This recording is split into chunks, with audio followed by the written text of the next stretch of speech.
we've always known it. Some are able to clearly articulate these things taking place. So that's part of the inequalities. People of a certain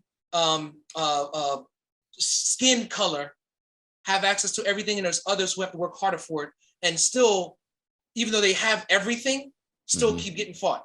And a perfect example for me, and then I'll answer your question, is I have the experience, both elementary, middle, and higher ed. I got my doctorate. I have all these other things. You know that I still get denied in certain places?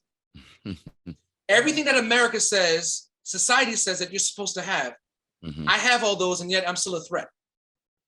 Why? I'm doing everything you say I'm supposed to do, and I've done for years. Right. So it's the same that's going on for these children, as we were saying before. Some are going to have access. We understand that. Some are going to do things wrong that have this power and privilege, but they can, first of all, keep it undercover, never come to light. Whereas someone who's of a BIPOC descent, whatever it is, like, they're getting punished more than anyone else and have less access to those systems. The biggest thing for us is to be able to see and educate and talk about empower, agency, and voice, that we as BIPOC individuals do not perpetuate that. Yes. In some cases, to survive, we've had to, but we're saying now we need to stop. Yeah, that's we understand what was in the past. That's right. In the past, but at the same time, how do we stop it? Because we're halting or thwarting people's futures. And I look at this, and I tell people when I'm in my trainings, I'm like, when you deny someone else, especially what they can contribute, you're denying the world of a gift. It could be your gift or someone else's gift. And why do we need to stop doing that? And again, I look at it as spiritual gifts. Yeah, that's right. Spiritual gift that someone can't take away from you. Don't deny the world of that. Right. Yeah. So that's what I look to be able to exude that through other people and model that, so that they can see that it's like, look, I'm only working to my purpose right now. What the Lord had for me is exactly what I'm doing. I'm having fun. Yes, it is stressful, but at the same time, this is bigger than me. Yeah, I do have a lot of sacrifice I have to do it, but for this, but it is for that greater goal of spreading that word and spreading God's love. I love what you're saying personally. I love what you're saying because to me, because a lot of times, we're great at identifying the problems, right? But what I love is, you've expanded on the problems, but you come right back with the solutions. And I say this all the time. Like, I personally think, especially in our Black and brown communities, man, we're past the blame, the problem stage. We're like, we need to focus, we need to jump into the solution stage and focus and stay there. Like, we know the problem, we all know it. And, once now that we know it, now it's time to attack it. It's not time to be like, oh, whoa, it's me. No, it's like, okay, now I know the problem. Now I know how I can attack the problem to make it, turn it into a positive. But see, I think so on the real, like, some of us don't know how to do that, because you know how to do it. That is true. Doesn't mean that everybody knows how to do it. And that's just the dichotomy out here. Now, it may be a false dichotomy that I'm presenting, but the reality is that you have those that only deal and get stuck on problems. That's part of the challenges that he have. How do I get them to not be stuck on the problem, and let's work towards a solution? And that's why I think that's a twofold challenge, because there are some people that is their strengths is being able to identify problems. And then you have some people whose strengths are, I'm a problem solver. That's what I do. Yeah. But I think in this world, you kind of need both in order for it to come to that great conclusion. That's just the majesty of, this divine world that, the benevolent king made. Like, it's so many different ways you can even look at the problems, the solutions, but, good, bad, up, down, left, right. But these things all need to exist for everyone to have their own particular space, because in this divine majesty that the benevolent king made for us, everyone has a place, even a dog. Yeah. I totally agree with you. You know what I'm saying? In his heart. So I get what you're saying, and that's certainly a valid point, Yeah, that's well. I totally agree with it. As you stated, there's some people who only know about problems, and then they get stuck. What's great is the fact that networking, partnering, collaborating now gives you this opportunity, so you're not just stuck in one space with just a point of your perspective. And it allows you to see some strengths from other person. So one thing about me, like I can write, but I'm not the greatest writer. So I can call upon someone, you're a greater writer. Hey, this is the things I'm looking to do. I've already started this, but then can you enhance it for me? Yeah. There are people who say like, I have ideas, but I'm not a great, as far as leading it, and I don't need to be. So they make a call me like, hey, Josue, I see how you lead these kind of projects, but this is what I have in mind. Can you take this to fruition? Right. That's how we collaborate and be able to do that. So again, they got a problem. Yes. In some cases, they just keep looking at the problem, but it's like, how do we expand? To me, this is what this, since the pandemic, there is more collaboration now than ever before, because people are not just staying, they're stuck in whatever morass that they're in. No, we can move, got to find other people with some other different strengths, experiences, and let's start expanding in different markets. Yeah. And if you found that thought process valuable as you've gone into now, business ownership, with this program, have you found that that to be valuable? Exactly what you're saying about partnership and relationships and things of that nature. Without a doubt, relationships is key in everything you do. Because I mean, if you're in business, it's not about selling. It's the best relationship you can actually get with not just current, but even potential clients. That's what helps grow your business. So you may be like a finance person, but then you're not that great in marketing. So by finding someone in marketing or finding another company that does well marketing with your business savviness, that makes a great start to business. Or there's other areas. Yeah. Wow. Now, given your experience, what do you see as like maybe the top 3 needs, children of color and Hispanic children specifically, but children overall? Because at the end of the day, I really think it's about children overall. Now, yes, there is priority to that, but at the end of the day, it is about children overall. So what do you see as some of the top 3 needs that children of color, children of Hispanic descent, that need in education? So that was the question I asked from Anthony. The the expectations, the opportunities, and then access. Oh, thank you for reiterating that. Yeah. I certainly appreciate that. So for all the members of the Entrepreneur Chamber who didn't catch it the first time, right. Dr. Josue Fales was very kind enough to, reiterate it to us again. And I certainly appreciate that, man. And excellent how you said his name too. I think you have a little French in your background there, young brother. Yeah. No, poquito. That's Spanish, but I'm gonna just say it, poquito. You know what I'm saying? I actually wrote it down not the way he is spelled, but the way it's announced or pronounced. So right. I just wrote it, like that. But anyway, man, I'm just going to skip down to like my question number 6, because I think this is the perfect time for it. And I literally see why, just based off of everything you said today, why the state of New Jersey highly recommended your, as a principal, your model for principals in the state of New Jersey. It's not hard to see why they said, nah, your model, because I mean, it's so well thought of. Like, you're just saying things in different angles that I don't think most people, think about. So do you want to kind of just talk a little bit about how the state of New Jersey, highly recommended your model for other principals in New Jersey? So I think you're referring to a time when I was principal, was nearing the end of my principalship.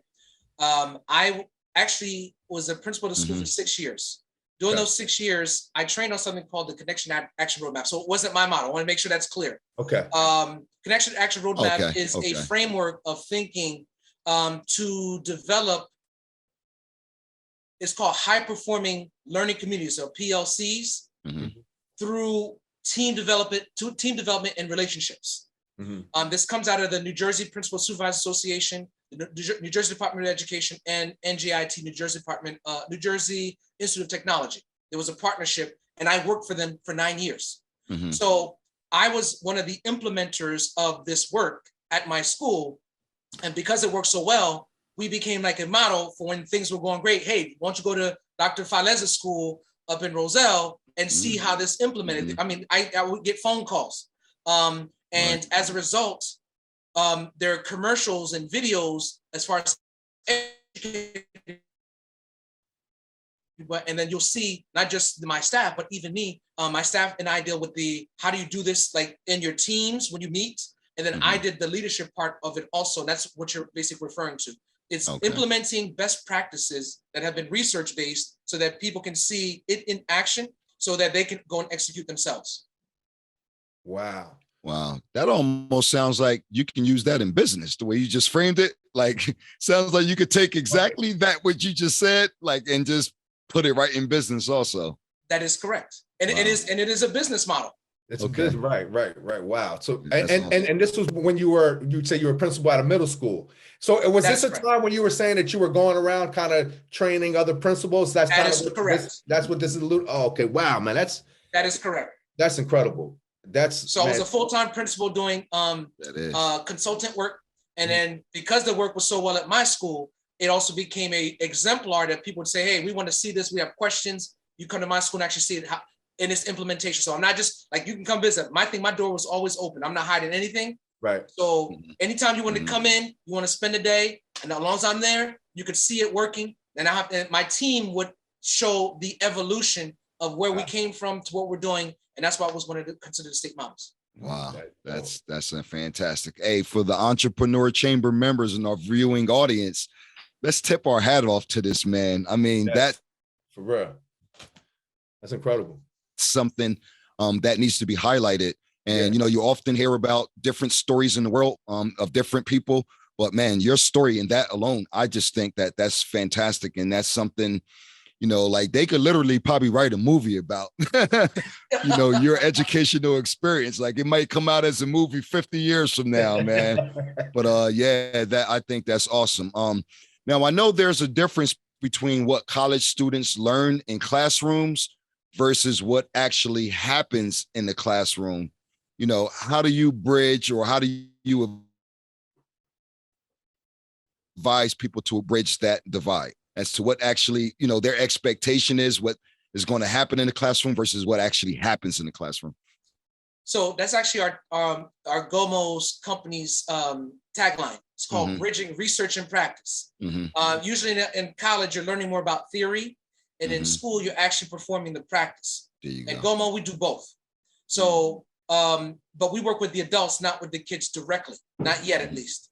So, but I see universities, again, I would say maybe even a little bit before the pandemic, because at least the state of New Jersey Department of Education realized that there was a challenge, one, in getting more people of color in the school system. So one is the adults don't reflect the students that are teaching in almost all the school systems. And two, the practice they're implementing also didn't reflect the communities that they're servicing. And colleges are trying to do that. New Jersey Department of Education is fully aware that they've been creating systems to be able to handle that. But it's the pipeline, which means the colleges and universities, the people that are still coming there still don't reflect the kids. So it's like they got to figure out something different on how to do that. And they've now designed those systems for that. Again, now it's just how do we bring in, one of the pipeline issues is they're looking at middle school students, start getting them to education, but it's not the middle school students that of people of color, that BIPOC characteristics, so that they can start coming more into the teaching profession to be able to help service people that look like them in their communities. That's, man. I heard you say BIPOC. If you would, what can you elaborate on that? Yeah. What is that?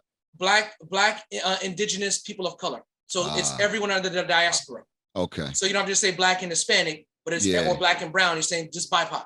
BIPOC. Man, I never heard that before. Well, there you go, members and listeners. We got a new word out here. BIPOC, because I didn't know it. I don't know if the members or the listeners did, but I did. I want to start using it. How about that? BIPOC. Man, I felt like this was a classroom session, man. Like you took us to school today, man. This was pun intended. I'll tell you, man, this was dope. We have one last question we always ask our listeners, but before I ask you that last question, I think I want to ask this question especially for some of our members and our Entrepreneur Chamber podcast listeners. Do you feel it is necessary to have a college education to be in business? Negative. I actually even start turning people away from college and universities because it is a business also. In some cases, or in most cases, especially in the past, it was to bring money to certain groups of individuals that already have privilege and have access to, as you said before, all you do is write a check and you get into college, and then that college you get into gives you access to all these other and opportunities to all these other things that you already had your whole life. And everyone else who can't, they're building all these student loans or put money in and then losing it and still not be able to get a job because of their name or where they live. So what, again, since the pandemic, it's really shattered a lot of things. Is there are jobs that don't exist yet, that people are finding skill sets and creating new spaces and then having it become a career. And once you're an expert in that, people are going to pay you for it. That's right. So you don't need a school for that. And then also you didn't waste the time. You don't have to waste any money, and you're automatically getting into your space. And now you can start growing, not just business, but all access to things that people don't even know that you now are becoming an expert in, and they're paying you. You set the price. So that's what I basically pitch now. Like for me, even though to me, like I would say I can still get back into K-12, maybe become a superintendent somewhere else. But to me, like why I got into this, now this goes back into your why. Right. That's what's going to drive what you do. When I became a teacher, initially it was always, let me help the students in my classroom. I want to be able to change them. Just for me, come in contact with them, I'm going to change their lives, literally. They just come in and just start transforming. Right. When I became a principal, I'm going to do the same thing for the adults and the students. Right. When I became an assistant superintendent, I'm like, I'm going to start doing that for the whole entire district. But now as a business owner, I actually work globally. Right. And my goal is for people to see God's light shine through me. Wow. Powerful, man. That is so powerful, man. Yes, sir. And, yes, sir. That is like, what else can we say? And there you have it too, like all our listeners and on all our members. This man right here, his educational background is like about 10 pages over here, man with a doctorate, and he's telling you that no, you don't need to go to college if you're trying to get in business. But what you do need is you're going to need some knowledge, and you are going to need someone that's going to help you in that transition of learning that business. So you might not need a professor or a teacher, but I would always suggest, and I always would make the recommendation to go get yourself a coach or someone who's willing to, pour into you and train you. Man, I just personally think that this has been an excellent interview. To me, this has been like an awesome interview with you, Josue, the way you've expanded on your answers, the way you've made really kind of even had me thinking some of your perspectives are very unique in how you approach and how you look at education. But we always like to end with this question that we ask all our listeners, and we normally it's the top 5. Okay. Now we normally pick, like we got a lot of people like hip hop. We want to go like rap or music or movies or places you've been. But you've been so eloquent today, and your doctorate is going to allow you to be able to pick choose the topic today, young man. So whatever topic you like, whatever topic you want to pick, and what's your top 5 in that topic? I'll pick movies. Movies, nice. Good one. I like movies. Okay. So my let's top 5 in movies. Yes. Oh man, I'm not ready for this, but my number 1 is actually The Color Purple. Color Purple. Wow. That's the number 1 movie of all time. It's a great movie. Number 2 is Forrest Gump. Symbolism. Forrest Gump. There's a lot of symbolism in that movie. 3, Crash. With Ludacris. Oh, I know Crash. Yes. I know that has real world applications. Yeah. 4. Ooh, those are my top 3. I only talk about the top 3. 4 is gonna have to be